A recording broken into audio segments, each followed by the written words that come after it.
the way.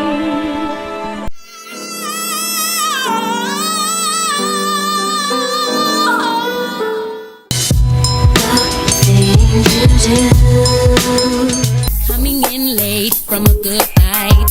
Once I get in, it don't feel right. Oh, you better believe it. These feelings that I have.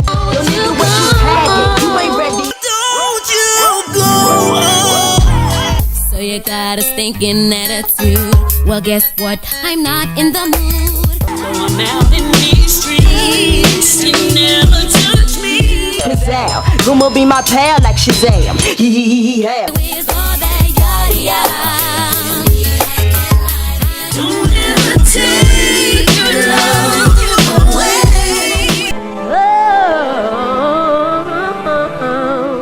The way that you walk, the way that you talk, makes me keep running to you. Boy, why you aggravate me?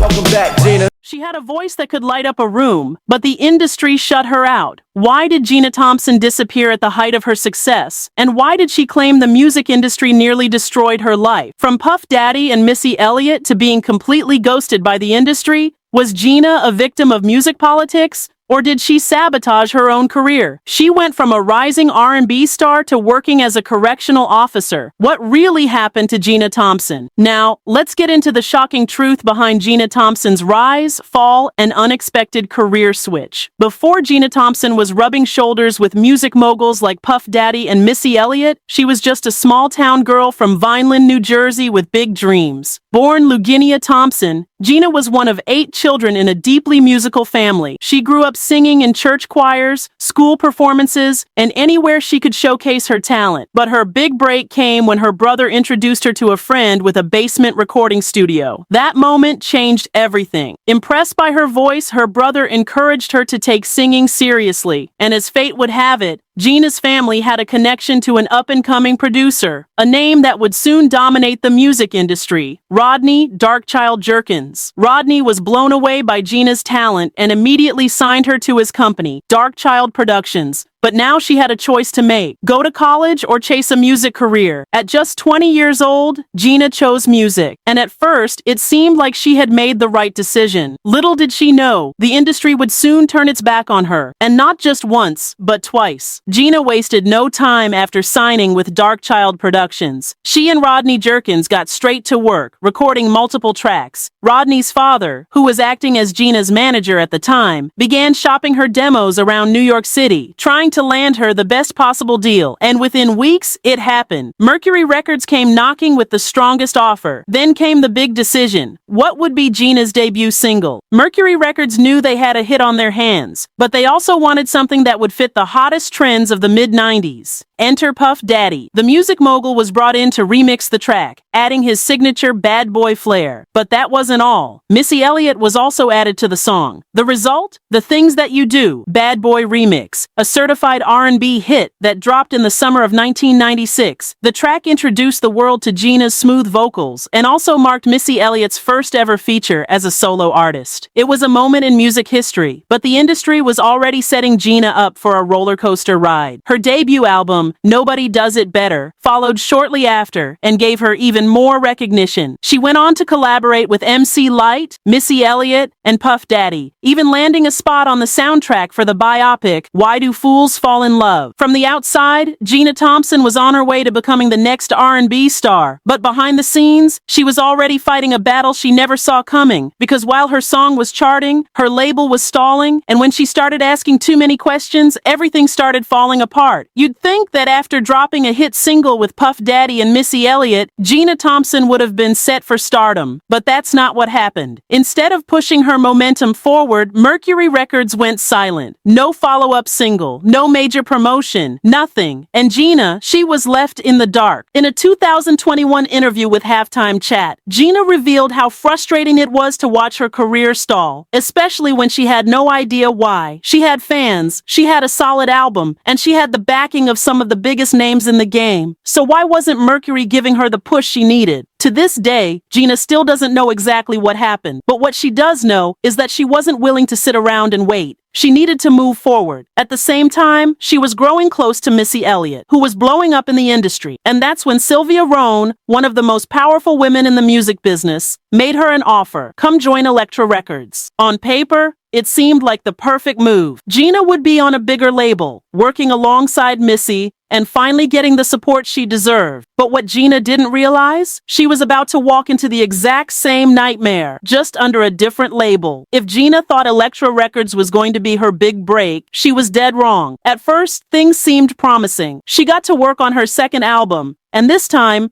she was more hands-on, writing most of the songs, and even pulling in big names like John B., Beanie Sigel, and Montel Jordan. But then, it happened again. The label chose the wrong lead single. Instead of going with Gina's top pick, they released Yada Yada, a song she didn't even want as the first single. And history repeated itself. The song got some attention, but once again, the label refused to follow up. And just like that, her entire album was shelved. This time, though, it hit Gina even harder. She had poured everything into this project, more than her debut, only for the industry to turn its back on her again. She tried reaching out to people for help, but suddenly, everyone was ghost. Calls went unanswered, and doors that were once open slammed shut. It wasn't just a career setback, it was personal. Gina later admitted that she fell into a deep depression. She felt abandoned, betrayed, and like everything she had worked for had been stolen from her. And it got so bad that she even considered ending it all. In a 2022 interview, Gina opened up about how dark things got for her. She was completely over music, and at one point she was over life itself. The betrayal, the lack of support, the feeling of being used and discarded. It was too much to handle. And if you thought things couldn't get worse, Gina was also dealing with serious financial struggles. See, the music industry isn't just about making hits. It's about making money. And unfortunately, Gina wasn't seeing the money she deserved. She would later warn young artists about how the industry will squeeze every penny out of you and then leave you with nothing. With her music career completely destroyed, Gina was forced to do something no one saw coming. Walk away from the industry entirely. After the industry chewed her up and spit her out, Gina Thompson did something most artists could never imagine. She walked away from music completely. But where do you go when your dream career turns into a nightmare? For Gina, the answer was corrections and healthcare. Yes, you heard that right. The same woman who once graced the charts with Puff Daddy and Missy Elliott was now working as a correctional officer for 10 years. It was a shocking turn of events, but for Gina, it was necessary. She needed stability. She needed to survive. And that's not all. After her time in corrections, Gina made yet another career shift. She went back to school, got her master's degree, and became a registered nurse. It's almost unheard of. An R&B star turned nurse. But Gina's resilience is no joke. She could have let the industry break her,